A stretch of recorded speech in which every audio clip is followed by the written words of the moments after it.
E aí eu fazia as matérias para o Globo Esporte de São Paulo, dessas pré-temporadas dos times.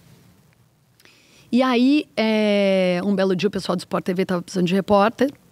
Aí o José Maria de Aquino, que é outro padrinho aí, falou, tem uma menina lá, que na época eu era menina, hoje não sou mais, mas eu era. Tem uma menina lá em Jundiaí que é muito boa, vamos trazer para cá. Só que eu fazia futebol ocasionalmente, não era? Eu nunca fui uma repórter esportiva, naquela época não era. E aí eles me chamaram para conversar. O Zana me ligou e falou, o pessoal do Sport TV quer falar com você, então você tem que ir para São Paulo. Pro Sport TV, eu falei, caramba, vai lá ouvir o que eles têm para falar, vai ser bom para você. Eu fui e os caras falaram, a partir de agora, então, se você topar, você vai fazer todos os esportes, mas principalmente futebol. Puxa. Eu falei, que doideira é essa, né? Eu em São Paulo e tal. Eu vou, então. E aí eu fui, mudei para São Paulo. Mas você gostava, pelo menos, de futebol? Não, sempre gostei, mas assim, eu não entendia não era, tanto, porque eu não tava no dia a dia, né? E aí mudei pra lá e é o que eu te falei. Eu sempre, a oportunidade surge, eu não fico pensando muito, sabe? Será que e tal? Vai. Porque senão passa. É. E aí eu abracei e fui. É assim que eu comecei lá em São Paulo. Onde? No Sport TV. Tá. Primeiro que o Sport TV era separado da Globo. Hoje é junto. É tudo junto hoje? Hoje é tudo junto. Tá lá na Berrine e tal. Mas antes a gente funcionava numa produtora lá em Perdizes. E foi uma época muito legal também. Eu fiz Copa do Mundo, a Copa de 2002 foi a minha primeira Copa. Japão e Coreia. Pô, indo lá? Indo lá. Cara, que demais. Como foi essa experiência? Você tinha acesso a tudo? A tudo, porque a Globo tinha direitos. Então eu entrevistava o Ronaldo, todo dia. Era uma coisa assim, Denilson. Foi muito... E a galera te vendo, né? Porque todo mundo acompanhando. Essa foi aquela Copa à noite ou não? Lógico. É aquela, né, que era a gente pra vocês de madrugada. era horroroso. Era isso. Não, foi maravilhoso. Foi uma experiência assim que... E uma confiança que eles tiveram em mim, né? Não era uma pessoa tão experiente. E me deram a sua super oportunidade. Mas você segurou a onda? Ou tipo, no começo foi difícil? Foi tipo... Já se deu bem, assim, se localizou e... Acho que sim. Acho que sim. Não, mas olhando pra trás, assim. Não, acho que sim. Acho que sim. Eu me preparei bastante. Daí, quando eu recebi a notícia de que eu ia, me preparei bastante. E aí foram 4 repórteres só. 2 mulheres e 2 homens. Foi maravilhoso, foi uma oportunidade, sim, o Boyd, que é o Alexandre Boyd, acreditou muito no meu trabalho. Quando ele me falou, eu fiquei meia hora para entender, mas eu tô indo então pra, né? Que é o sonho de todo mundo, né? Cobrir a Copa, nossa. Pô, e ainda o Brasil ganhou, foi pentacampeão, né?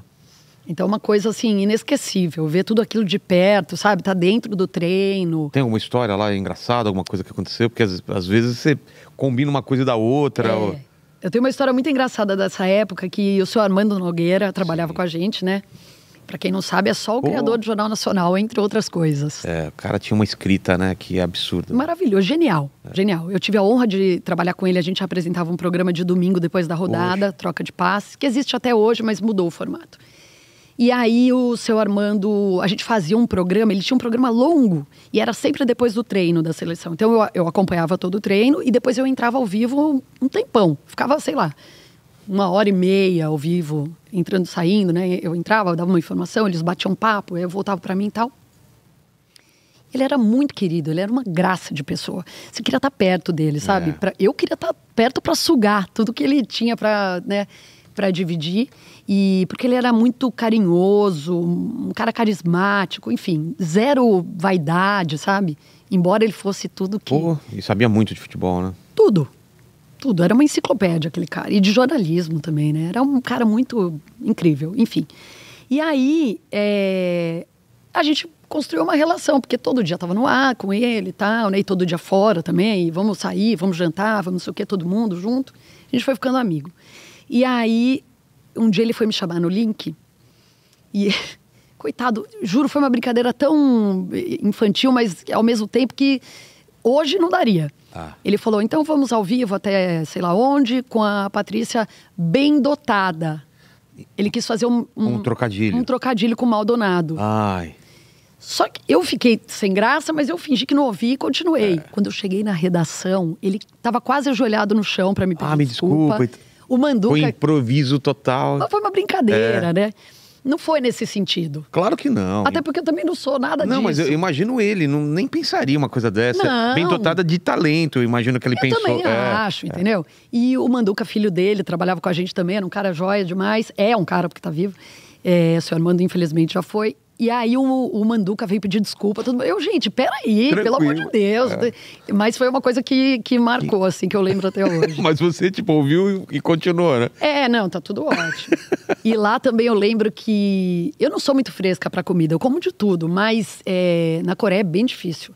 Os pratos são bem diferentes. Porque é muito tempero, muito gorduroso, o que é? Tem pimenta, tem um negócio que eles comem que é com pimenta, que chama kimchi. Que é como se fosse não sei que verdura é aquela, sei lá, uma selga, sei lá, com pimentas, pura pimenta. Uma coisa dificílima pra mim de comer.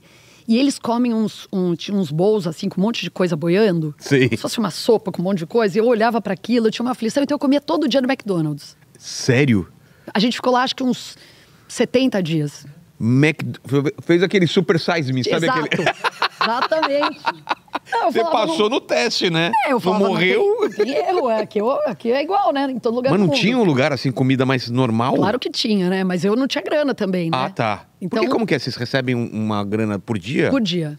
Tipo, eu queria economizar, né? Não é que eu não tinha, eu ganhava pra comer, mas eu queria gastar com... o mínimo possível. Presentinho pra mim, Sim. né? Essas coisas, pra minha mãe, pro meu pai, essas coisas. E daí, uma noite, a gente foi jantar com o chefe, com o nosso chefe lá. E aí, ele pediu um monte de coisa estranha na mesa. E eu fiquei assim, ai, meu Deus. Vou ter que comer. Daí eu fiquei meio fingindo, né? Daí ele falou, Patrícia, não dá pra te levar em cobertura internacional. Porque você não come nada. Eu falei, ao contrário. Eu posso ir pra qualquer lugar do mundo. Porque eu como McDonald's. Então, eu tô feita. Todo lugar tem McDonald's. E é o mesmo gosto. É a mesma coisa. Lá tinha umas coisas diferentes. Tinha hambúrguer de feijão, tinha umas coisas diferentes. Hambúrguer de feijão? Meu Deus. Isso, mas assim... Mas ficou só na Coreia? Você foi... Coreia e Japão. Japão também se ficou. Também. Japão é mais tranquilo pra comer? É mais tranquilo. Ah, tá. Não, mas a Coreia também tem muito lugar. A gente conheceu outros restaurantes. É que era mais fácil e mais barato. Mas né, você tinha tempo de conhecer alguma coisa? Ou era trabalho? Não dá, né? Não dá tempo. Como que é uma rotina de cobrir a Copa? Você acorda, já tem coisa pra fazer... Como eu fazia a seleção, né? Então você acorda, já vai pro treino da seleção ou pra porta, que também às vezes não tem treino, né? Às vezes os caras vão descansar, é dia livre e tal. Mas como você decide a pauta na hora, tipo, o que vai ser ou... Você vai entrevistar? Como que funciona? Quem você vai entrevistar depende... Hoje eu não sei como é, tá? Na época... Porque mudou muita coisa, né, no futebol. Com certeza, tem uma proteção muito maior hoje em dia. Exato. Antes você ficava, por exemplo, quando eu fazia São Paulo, vamos supor, eu falava Kaká, Rogério Ceni. Quem apareceu bem cá, se o cara quiser dar entrevista. Hoje não é mais assim. Não, né? Hoje eles escolhem, hoje é tal pessoa que vai...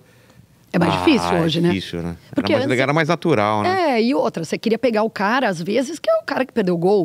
Às vezes, entendeu? Hoje eles protegem isso, Hoje né? eles protegem. Eu até entendo a assessoria nesse caso.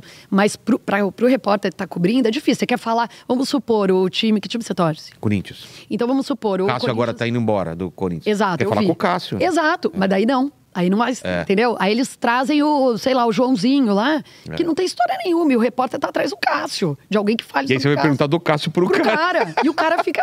Pô, não sei, fala com ele. Entendeu? É complicado. Enfim, mas o que a gente fazia era o seguinte. A gente tinha a programação que a CBF, né, divulgava de treino e tal. Ia pra lá, falava toda a programação do dia. E aí tentava pegar alguém, um cara muito parceiro, e me ajudou muito durante a Copa, foi o Marcos, goleiro. Tá. Porque o Marcos ficava até mais tarde no treino. Então, o que acontecia? Todo mundo saía e ele ainda ficava treinando. E eu tava ao vivo. Então, várias vezes eu falava, pelo amor de Deus, vem aqui. Aí ele ia, dava entrevista longa, ficava um tempão no link comigo, era muito legal. Conseguiu entrevistar o Ronaldinho? Sim, várias vezes. É difícil, né? Mas só era Globo que entrava. Então só tinha gente. Não tem como, né? Tinha o repórter da Globo, que acho que na época era o Mauro, e tinha mais alguém que não me lembro, mas era o Mauro Naves e eu, né? Então, tinha que falar. Não tinha jeito. E como tava a repercussão aqui? Você falava com a sua família, o pessoal... Não, mas era bem difícil, né, nessa época. Era o horário trocado, né? Era horário trocado, não tinha celular desse jeito. Não tinha celular naquela época? Eu não tinha.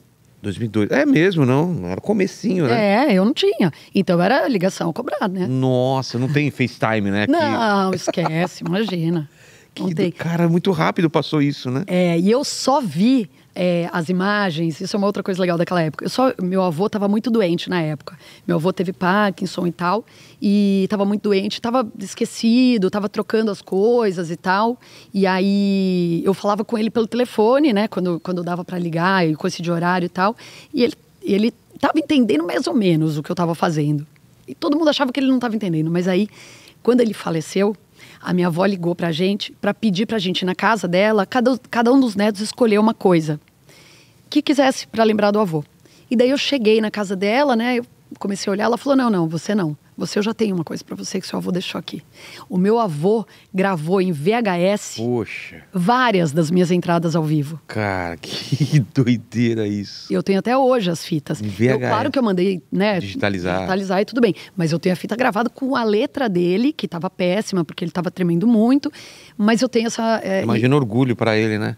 De gravar aquilo e rever. Imagina assim, e todo mundo achando que ele não estava mais sabendo o que ele estava fazendo. Ele estava sabendo muito bem.